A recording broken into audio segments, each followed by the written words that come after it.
Hi everyone, so today we will start with the topic amortization of preliminary expenses.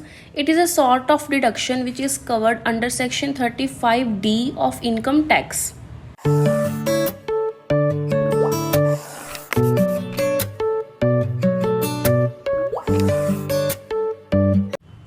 तो amortisation of preliminary expenses है क्या? जब हम अपनी इनकम को कंप्यूट करते हैं तो उस समय ना हमें कुछ रिडक्शंस अलाउड होती हैं। जैसे हमें एटीसी की रिडक्शन मिलती है, एटीआई की मिलती है, जो कि सर्टन पेमेंट्स और इनकम्स के रिगार्डिंग होती है।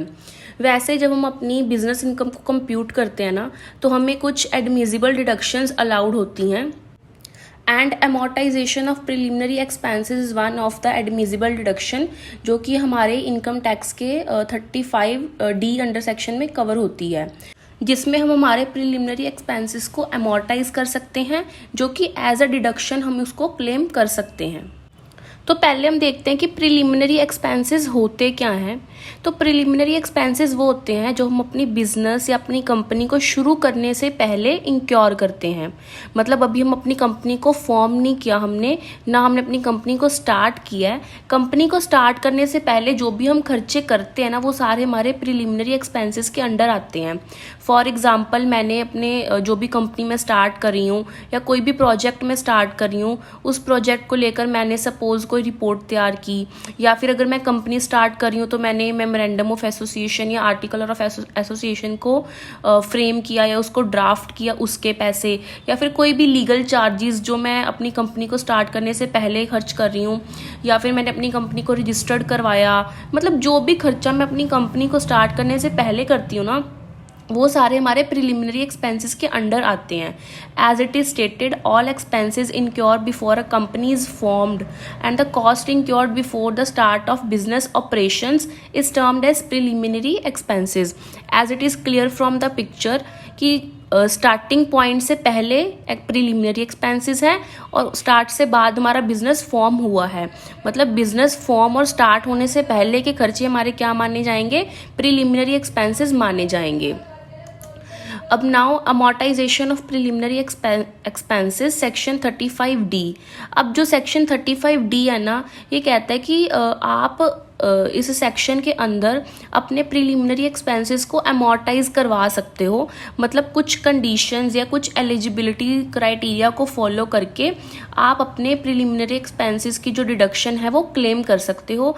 अब वो एलिजिबिलिटी क्राइटेरिया या कंडीशंस क्या हैं वो हम सेक्शन 35D में पढ़ेंगे कि क्या एलिजिबिलिटी क्राइटेरिया फॉलो किया जाएगा ताकि हम अपनी जो प्रिलिमिनरी एक्सपेंसेस की डिडक्शन है उसको क्लेम कर सकें, उसको अमोर्टाइज करवा सकें। तो सबसे फर्स्ट पॉइंट है एलिजिबल असेसी, कि कौन कौन सा एलिजिबल असेसी होगा जो अपने प्रिलिमिनरी एक्सपेंसेस को अमोर्टाइज करवा सकेगा। वो कौन होगा? या तो वो कोई इंडिया का रेजिडेंट होना चाहिए, पर्सन रेजिडेंट इन इंडिया, या फिर कोई इंडियन कंपनी होनी चाहिए। ये दो असेसी जो हैं वो सेक्शन 35D के अंदर अपने प्रिलिमिनरी एक्सपेंसेस को क्या कर लेंगे? अमोर्टाइज करवा लेंगे, मतलब उसकी डिडक्शन क्लेम कर लेंगे। The second point is the timing and purpose of expenditure which is covered under 35D subsection 1। तो टाइमिंग एंड पर्पस क्या होना चाहिए एक्सपेंडिचर का? जो भी खर्चा आपने किया है उसका क्या टाइमिंग और क्या पर्पस होना चाहिए? तो टाइमिंग उसकी क्या होनी चाहिए कि जो भी आपका एक्सपेंस है वो 31 मार्च 1970 के बाद इनक्योर हुआ होना चाहिए। 31 मार्च 1970 के बाद जो भी आपने खर्चा किया है, जो भी प्रिलिमिनरी एक्सपेंस आपने किया है, उसकी रिडक्शन आप क्लेम कर सकते हो। और एक्सपेंडिचर किस टाइप का होना चाहिए? एक्सपेंडिचर होना चाहिए बिफोर कमेंसमेंट ऑफ बिजनेस, मतलब आपका बिजनेस ऑपरेशन स्टार्ट होने से पहले या बिजनेस कमेंस होने से पहले का खर्चा होना चाहिए, तभी वो हमारा प्रीलिमिनरी एक्सपेंस माना जाएगा ना।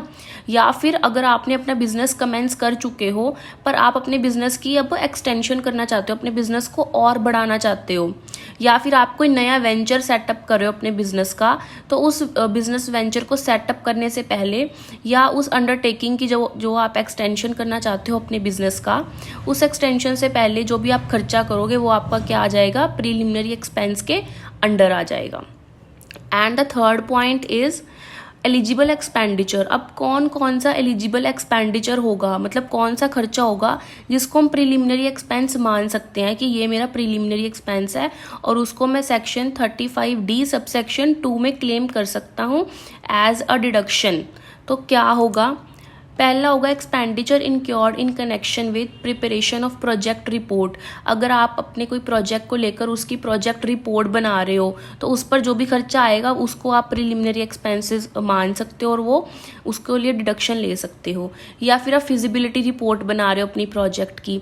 जैसे फिजिबिलिटी रिपोर्ट क्या होता है, जब भी हम कोई प्रोजेक्ट शुरू करते हैं ना तो हम ये देखते हैं कि ये जो प्रोजेक्ट हम शुरू करना जा रहे हैं वो फिजिबल भी है, उससे मुझे कोई फ़ायदा होगा भी या नहीं होगा, तो उसको लेकर हम एक फिजिबिलिटी रिपोर्ट बनाते हैं। तो अगर फिजिबिलिटी रिपोर्ट को प्रिपेयर करने के लिए जो भी खर्चा आएगा वो भी हमारा प्रिलिमिनरी एक्सपेंस माना जाएगा।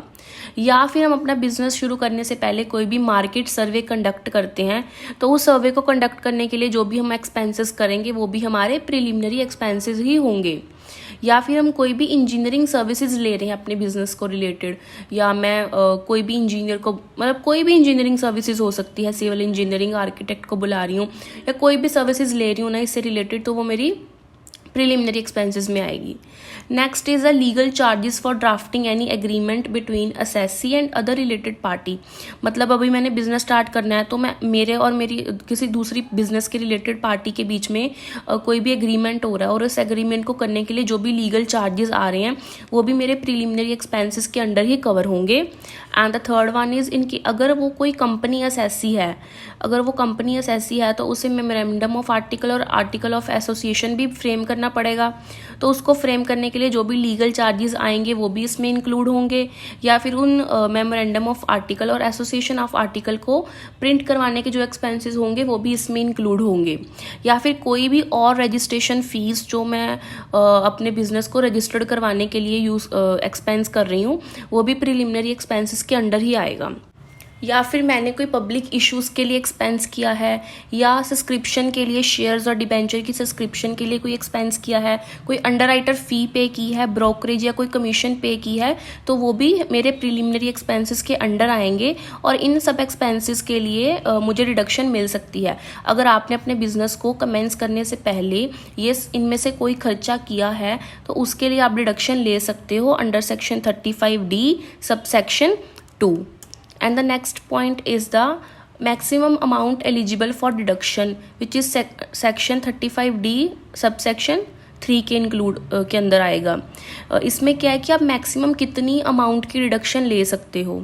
इसमें अगर तो आप इंडिविजुअल असेसी हो तो आप 5% of the cost of project, मतलब जो भी आप अपने प्रोजेक्ट को स्टार्ट कर रहे हो उसका 5% कॉस्ट जो है उसकी प्रोजेक्ट की उतनी अमाउंट तक की जो आप डिडक्शन है वो ले सकते हो। अगर आप कोई कंपनी केस है, अगर कोई कंपनी के केस में आप 5% ऑफ कैपिटल एम्प्लॉयड, जितनी भी आपने कैपिटल एम्प्लॉयड की है उसके 5% का जो अमाउंट है वो क्लेम कर सकते हो डिडक्शन के लिए। इंडिविजुअल के केस में 5% ऑफ कॉस्ट ऑफ प्रोजेक्ट और कंपनीज के केस में 5% ऑफ कैपिटल एम्प्लॉयड। अब नेक्स्ट स्टेप है कि अमाउंट फॉर रिडक्शन। अब जो रिडक्शन की अमाउंट है वो आपको कैसे मिलेगी, वो आप कैसे लोगे। तो जो भी आपका एक्सपेंस है, जो भी जिसके लिए आप डिडक्शन लेना चाहते हो, उस एक्सपेंसेस को ना आप 5 इंस्टॉलमेंट्स में डिवाइड कर लोगे। तो फिर वो इंस्टॉलमेंट्स जो है वो 1/5 में आपको एक एक इंस्टॉलमेंट मिलेगी। वो कैसे, उसको एग्जाम्पल से समझते हैं। जैसे ये एग्जाम्पल है, 5,000 रुपीज़ का मेरा टोटल एक्सपेंस है, प्रिलिमिनरी एक्सपेंस है जिसकी मैंने डिडक्शन क्लेम करनी है।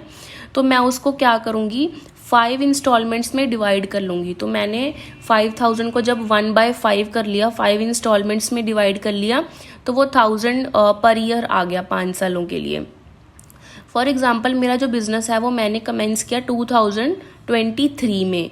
तो 2023 को प्रीवियस ईयर लेकर जितने भी आगे सक्सेसिव ईयर्स होंगे उन सब में आप अपनी जो रिडक्शन है वो क्लेम कर सकते हो। जैसे मैंने 2023 में बिज़नेस को कमेंस किया तो उससे मेरी जो रिडक्शन की अमाउंट है वो स्टार्ट हो जाएगी और 2024 में से मुझे 1000, फिर 2025 में नेक्स्ट इंस्टॉलमेंट, 2026 में नेक्स्ट इंस्टॉलमेंट, ऐसे प्रीवियस ईयर कमेंसमेंट वाले ईयर को मानकर उससे सक्सेसिव ईयर से मुझे मेरी जो रिडक्शन की अमाउंट है वो मिलनी स्टार्ट हो जाएगी 5 इंस्टॉलमेंट्स में। तो इन सब टर्म एंड कंडीशंस और एलिजिबिलिटी क्राइटेरिया को पूरा करके आप जो अपनी प्रिलिमिनरी एक्सपेंसेस की डिडक्शन को क्लेम कर सकते हो सेक्शन 35D के अंदर। और इसका ये सच एक स्पेशल नोट है, पहले क्या था 2009 और 10 के असेसमेंट ईयर से पहले जो प्रिलिमिनरी एक्सपेंसेस की डिडक्शन थी ना वो सर्विस सेक्टर के लिए अवेलेबल नहीं थी, पर असेसमेंट ईयर 2009 और 10 के बाद जो ये डिडक्शन है वो अब सर्विस सेक्टर के लिए भी अवेलेबल है। तो आप इसको एज अ नोट की तरह क्वेश्चन के लास्ट में नोट कर सकते हो। तो इतना ही था इसमें प्रिलिमिनरी एक्सपेंसेस की डिडक्शन में। तो I hope you like this video. If you like this video, please like, comment, share and subscribe to my channel. Thank you.